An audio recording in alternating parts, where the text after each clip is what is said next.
On today's podcast, we sit down with Hiba Irshad, who's the head of A&R at Jiosaavn, which is one of the leading music streaming services in India. Very, very interesting conversation. This is the head of A&R at a label within a streaming service, which is quite unique. We had an interesting conversation about how tastes have profoundly expanded in India, the motivation for a streaming company to start a label. Also, we talked about what metrics they look at to evaluate success beyond just the streaming platform itself. And also, one of the most interesting aspects is why artists need to be paying attention to the South Asian market with their music. Insiders, are you ready?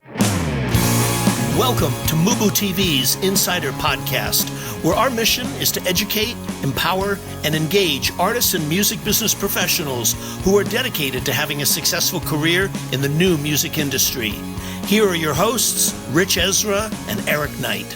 Welcome back, Insiders, to another episode of the MUBUTV Insider Podcast, where our mission is to educate, empower, and engage your music career. On today's episode, we're with Hiba Irshad, who is the head of A&R at Jiosaavn, a leading music streaming service in India. We discuss what metrics she looks at to evaluate success beyond the streaming platform and why you need to be paying attention to the South Asian market with your music. But first, a word from our sponsor. Hey Insiders, are you looking to take your music career to the next level? Then you need to know about the Music Business Registry. The Music Business Registry is the leading music industry publisher of the most up-to-date contact information for major and independent record label A&R, music publishers, artist managers, music attorneys, music supervisors, and much, much more. The Music Business Registry is the trusted industry standard and source serving the music business community for over 28 years with the most accurate and up-to-date contact information available. Their titles include the A&R Registry, the Film and Television Music Monthly, the Music Publisher Registry, and the Music Attorney Registry. All of their publications are available in print, PDF, CSV, or online subscription. Visit them now at musicregistry.com and receive a 10% discount by using coupon code MUBUTV10 at checkout. That's musicregistry.com, coupon code MUBUTV10. When you're ready to put your music to work, musicregistry.com. Welcome back, Insiders. Today's featured interview is with Hiba Irshad, a very, very interesting woman. She is the head of A&R for Jiosaavn, which is a leading music streaming service in India. But she's the head of A&R in terms of running a label, and most streaming services do not have their own label. So this was a really, really interesting conversation.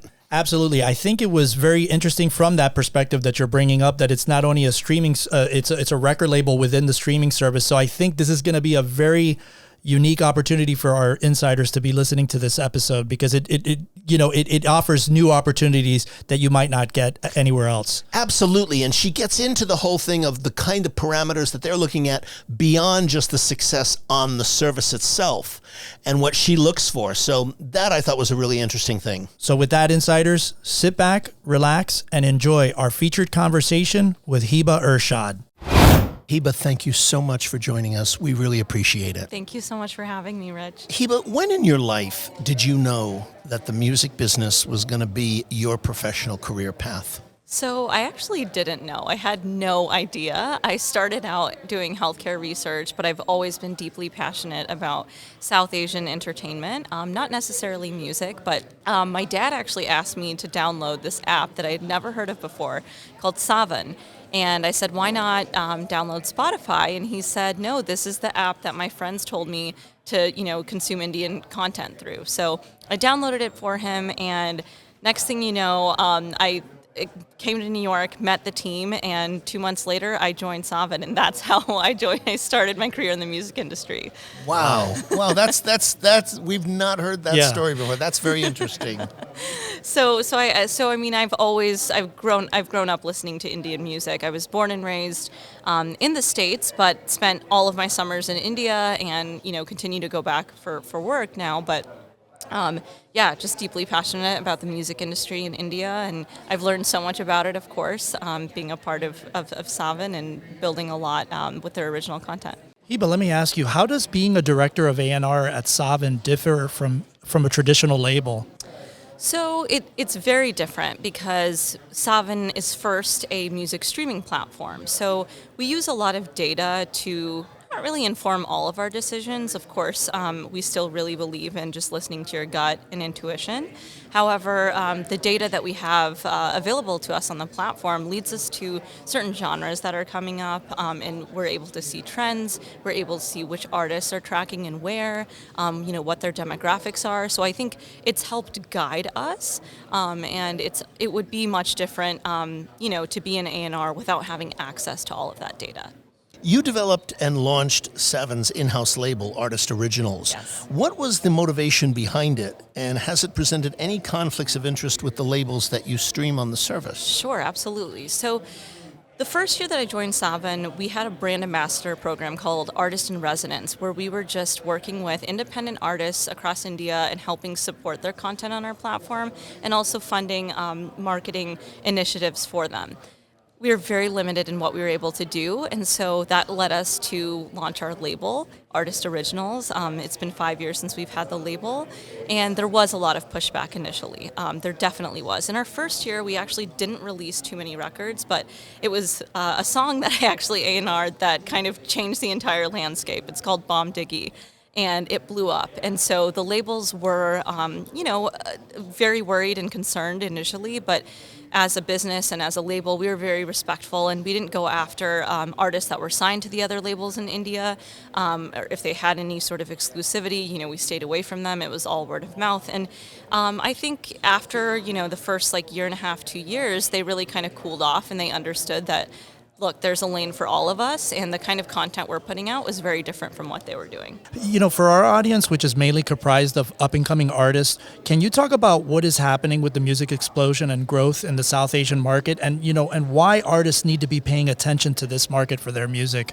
Absolutely. So over the last, I would say, 6 to 7 years, really, with so many different mediums for distribution, independent artists have just taken off in India, and that has changed how Indians are consuming music. Before it was, primarily YouTube, or they were discovering content or music through film, and that's not happening anymore. Now people are discovering artists through platforms like social media, at a time TikTok when it was available in India, Snapchat, Instagram. YouTube is still very big there, but independent artists now, just have that sort of accessibility to just release on their own. And like I said, music in India was always tied to film for many, many years. It was almost like every film felt like a musical, and that's not happening anymore. Now you're seeing, maybe 2 or 3 songs with no dance sequences in film, and a lot of these film studios and composers that traditionally worked with sort of Hindi artists or Bollywood-centric music are now tapping into the independent scene. They want to find new producers and songwriters and artists who are really different and unique, because that is what the demand is showing everywhere, right? And we see that on Jiosaavn. There was a point where the majority of our music was coming, was film music, and that's what people were consuming, but now it is more and more independent and regional music as well. So what I think has happened is now, it's not just Hindi, it's Kannada, it's Telugu, it's so many different languages across India are now being showcased like they've never been before. Yeah, it's interesting. I was in India in 2009. I was in Mumbai, and the thing that surprised me the most, among a lot of things, it was my first time in India. My grandmother had lived in India, and my mother is Indian. Oh, wow. And no matter what stratosphere of life you were in, everybody had a cell phone. Yes. And when I'm listening to you now, Yes. since you've been sitting down speaking about the Indian market, I've realized part of that activation of music and new independent artists comes from the ability for people to access music, not having to listen to it on a radio or a television or go to a movie theater, but because of the cell phone. Because of the cell phone. Exactly. And that's actually, it's really interesting, because when we first started out as Jiosaavn, we were just a streaming service, and then, we brought on Artist Originals and started that, but we merged with Jio, which hence the name Jiosaavn, and Jio provides data to almost the entire country for free. It's very, very cheap, Everyone's got it. They have made mobile phones extremely accessible and cheap. So that's another reason why I think it's just so easy for artists, to get their content out there, because everyone's got a phone. Everyone's got, if you have a Jiophone, then you've got Jiosaavn preloaded on there, which is wonderful. But you're right, and they have, that's all you need to record music these days is your cell phone. So Let me ask you, as director of A&R for the label, talk to us about the criteria that you're using in not only evaluating talent, but in making your selections as to what artists you're willing to sign to the label. What makes up that criteria for you? Sure. So I think the number one thing would just be authenticity. What really makes these artists stand out? First and foremost, the music has to be good. It doesn't have to be perfect, but they have to have potential. So we've had artists who, brought to us records that are completely ready to go that we just package and promote. And then we have artists who have come to us with, just very scratch demos, and we pair them with producers and songwriters and the right video director, and, completely having to take full or partnering with them to, really create this vision for the record. But I would say first and foremost, the music has to be good. They have to be willing to take feedback well, and I think that's really difficult for a lot of artists. Is they want to hear, like, do you like this or do you not like it? And there's so much more to that, right? There's being collaborative with who you want to partner with, and that's how we view, our relationships with artists is as a partnership. Like, what are you willing to do, and what can we do? How are we going to work on this together?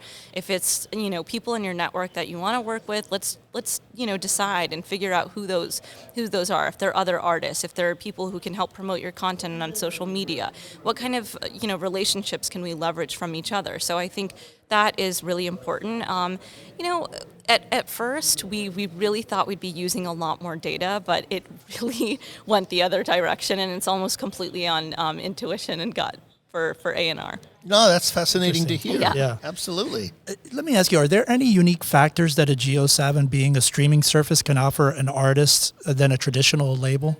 Absolutely. Just access to our platform, right? We're able to put things on the homepage and certain playlists and notifications to phones, which, have done very, very well. But from the artist original standpoint, we try not to rely too heavily on Jiosaavn, because we know that we have that, in our back pocket. We would like to see our content, perform better on other platforms. I think that has always been our goal is, how is it performing on YouTube? How is it performing on Spotify, Apple Music, even qualitative metrics as well. Are people talking about this on social media? Is it being played at weddings? Is it being played, or are we getting requests for sync? That is really important for us. So I think it's not just about numbers, and it's not just about using our platform. It's about success on other platforms as well. Is there a way for you to determine, as a label, when you put a record out, that this has potential beyond the markets that you're going for, like international markets beyond just what you reach? Absolutely, and how we do that is via collaboration, and that's something that I'm extremely passionate about, because I think it's a great way for two artists to bring, together two completely different audiences in different markets. And then you can really test, hey, is Marshmallow's content going to work in India? And is Preetham's content going to work in the States or in wherever else Marshmallow has, a big following? So I think that's the best way to kind of test that out. Hey, Insiders, we hope that you've been enjoying our featured interview. Stay tuned, because we've got so much more value coming your way. But before we dive back in, a word from our sponsor. Hey, Ritch, you're the founder, CEO, legend of Music Business Registry. Tell us what the Music Business Registry is all about. Well, what it's about, Eric, is it's a company that is designed to provide the most accurate and up-to-date contact information for the music business.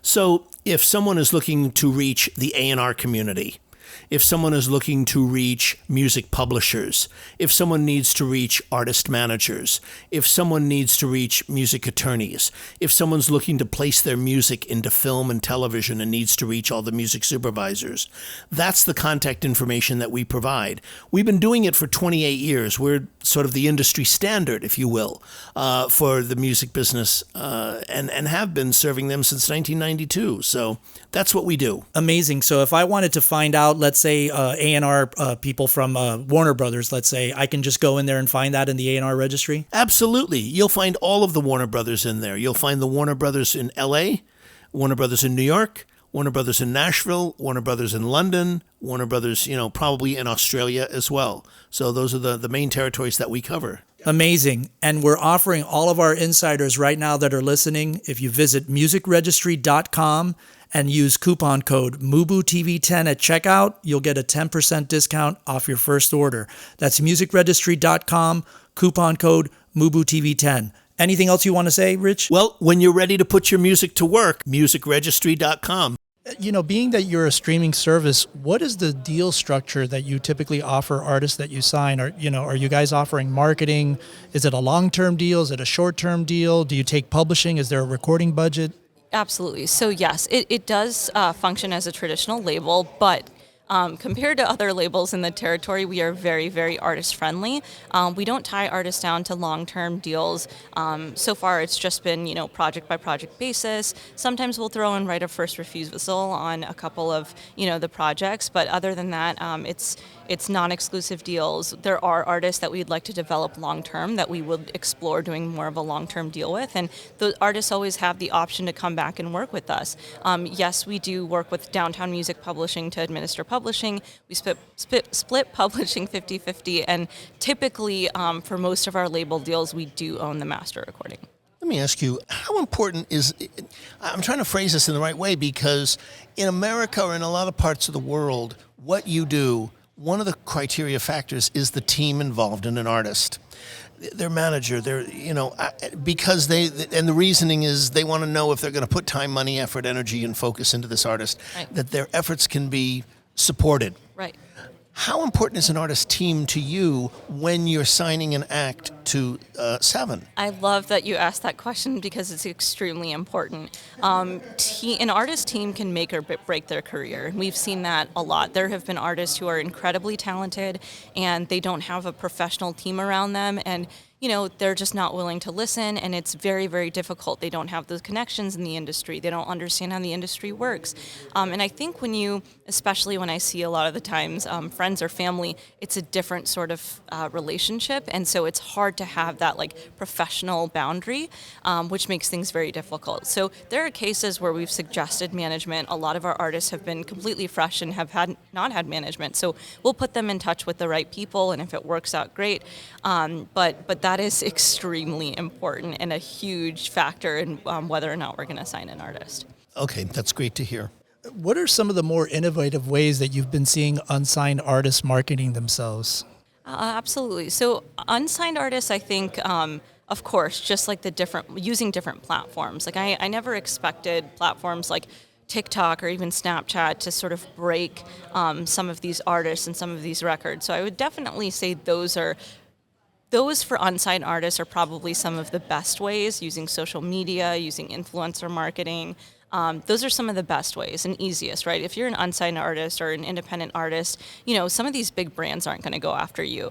I've been seeing a lot of very cool, creative sort of brand plays with artists like McDonald's and Byredo and just how, people are blending lifestyle brands into artistry. But again, that's not going to happen for these independent artists. So they really do have to tap into, smaller influencers who can sort of connect them to larger influencers and different demographics on various platforms. So I think that's probably some of the best ways to do it. What are some of the ways that artists are getting on your radar to either evaluate or, I guess, the things that you follow or whatever? What are those? Are they industry relationships? Are they social media? Are they streaming networks? Are they all of the above? Sure. It's really all the above. Like when we initially started Artist Originals, there were artists that, we kind of had our eyes on. We were like, we know that these artists in this territory are who we want to go after. And then from there, it became word of mouth. This artist really enjoyed the experience of working with Artist Originals and Jiosaavn. Hey, how about, my peer in the industry, we've worked together, we've produced this song together, you should really check out their stuff. Social media for sure, and also something as simple as people sending us their demos. We have an inbox that we go through every single day almost with several demos, and so we've signed a couple of those artists as well. So I would say it's really all the above. Unfortunately, we haven't been able to attend shows like we used to in India or here in the U.S., but those are starting to pick back up again. But that was also a great way as well, because we wanted to see, okay, this artist, they sound great when you listen to their music, but how do they connect with their audience? And that piece is really important. And so we've missed that for the last couple of years. And that also does help us determine whether or not we're going to sign an artist. Is not just about, hey, the music sounds great, but you have to take that a step further and see how they're connecting with people in the live setting. Yeah, one of the things that, Sat Bisla, who runs this conference, talks about, because he makes trips to India at least once or twice a year, is the growth of the infrastructure in India as a country in that particular field, of the growth of live performance, live venues, outlets for artists. Right. That whole, I guess what you would call industry, it's being built in ways that, a lot of other areas it hasn't been. Yeah. And that's very, very important, especially for a country like India that has such potential to become an enormous power in the music world. It really does. And the thing is, the biggest problem we've seen is that there's venues that are, 200 or 300 capacity or 50,000 capacity cricket stadiums. So the in-between is very hard. And we're trying to, see if we can be creative and, figure out if there's a non-traditional venue that we can work with. But, the music festivals is a really great example. I've seen them, go to grounds that you would never imagine a festival could be built on. But a couple of years ago, I was at NH7, which is a very popular music festival in India, and I was so impressed with how they, built the festival, the organization. I thought, it was like attending Coachella or, any other festival here. So I think they've done a really good job of, making sure the infrastructure for festivals is done correctly and it's comfortable for fans and artists. And I've really seen them scale over the years, from the electronic festivals to independent. So I think the festivals are doing it right, but the actual venues for some of these smaller shows, they need to be built. So that should definitely be a priority in India. Absolutely. One of our main initiatives here at MUBUTV for a while has been female representation on both the creative and business sides of the industry. And we know that you're super passionate about this issue with some of the causes you've taken on in your career, such as Jiosaavn's annual International Women's Day event, which just happened recently. What advice do you have for women who are committed to pursuing a career in the music industry? Stay true to yourself, because I think they feel that, they may have to change who they are, look a certain way, dress a certain way, sound a certain way, and you don't have to do that. You just have to find the right people who believe in you and who are going to champion you, but just stay true to who you are. And I think the biggest thing that we can do in the industry is just have more female executives, because artists are going to feel more comfortable working with female executives. And I think that's such a wonderful thing that Artist Originals has done.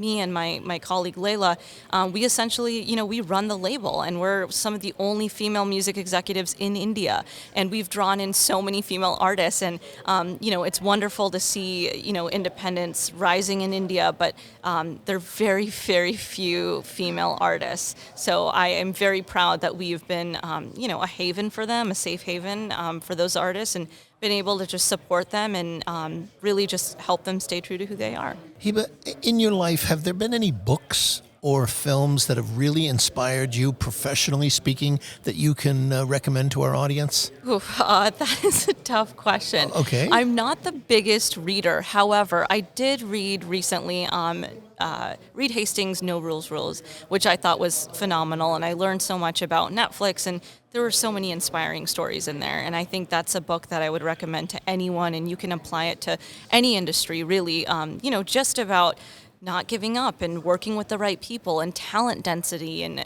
all of those things that are so important. And I really learned a lot from that, and that inspired me quite a bit. Hiba, what advice can you offer our listeners who are wanting to pursue a career as an A&R executive such as yourself? Sure. I would say,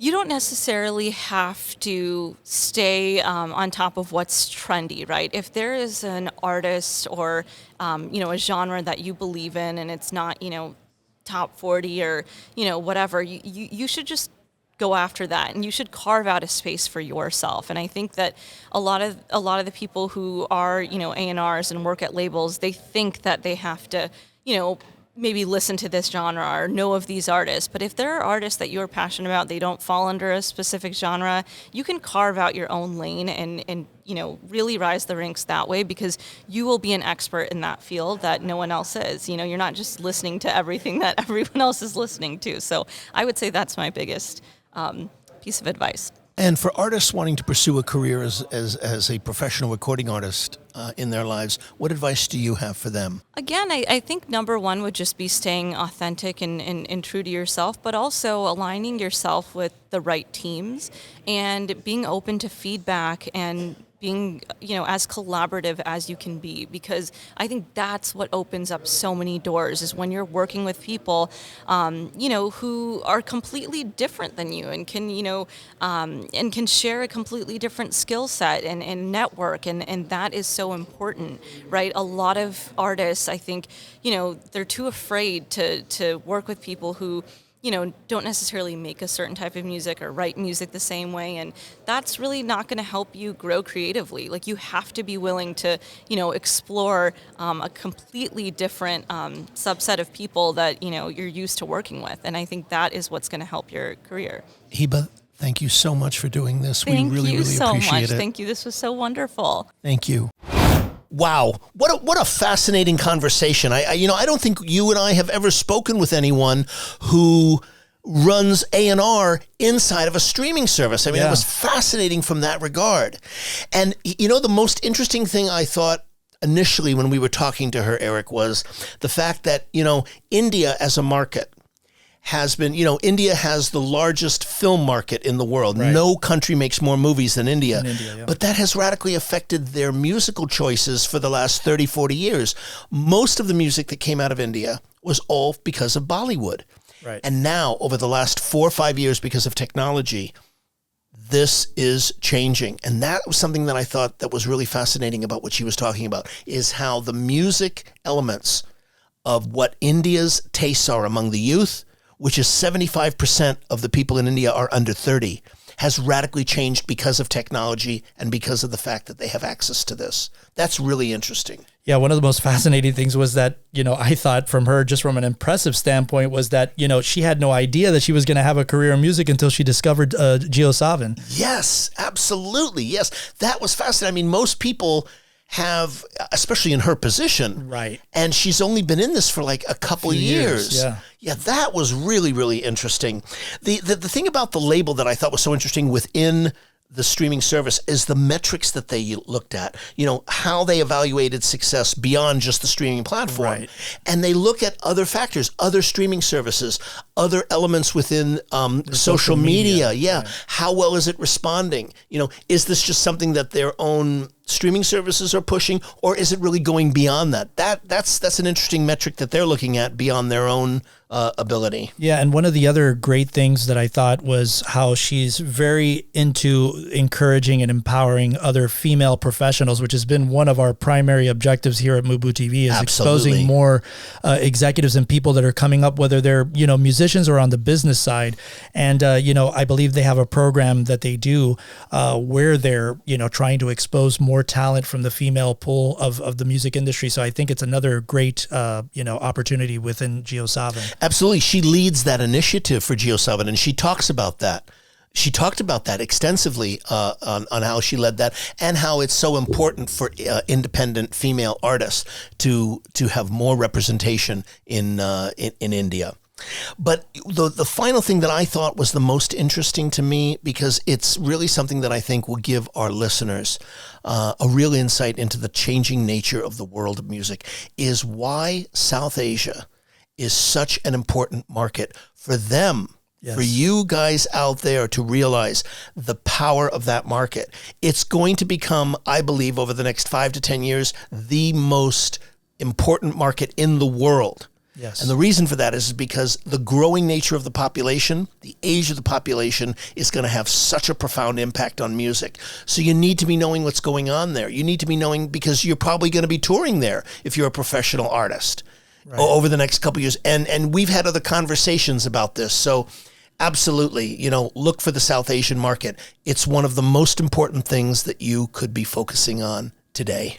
Hey Insiders, thanks so much for tuning into this episode. We really appreciate it. To get show notes, links, and everything that was mentioned during this interview, head on over to our official website at mubutv.com/podcast/show notes. If you're enjoying the content and what we're doing here on the show, please subscribe to the podcast on Apple Podcast, Stitcher, Spotify, or wherever you listen to podcasts from. And don't forget to rate and review our show over at iTunes. 5-star reviews are always welcome and help to ensure that our podcast stands out on the top-rated and new and noteworthy charts on iTunes in our space. You can also find us on social media at Facebook, Instagram, and Twitter, all ending with the handle MUBUTV, which is spelled MUBUTV. Don't forget to catch our flagship show, the MUBUTV Insider Video Series, airing every week on YouTube at youtube.com/MUBUTV. This show was produced and created by Ritch, Esra, and Eric Knight. This show would not be here if it weren't for our amazing team, which are the following: interview editors Sarah Nissenbaum and Alex Taylor, show notes and transcriptions by Jani Chang, Nicole Capodoglo, Lilia Owens, and Sarah Nissenbaum, theme music by Disciples of Babylon, and be sure to tune in next week for another episode of the MUBUTV Insider Podcast.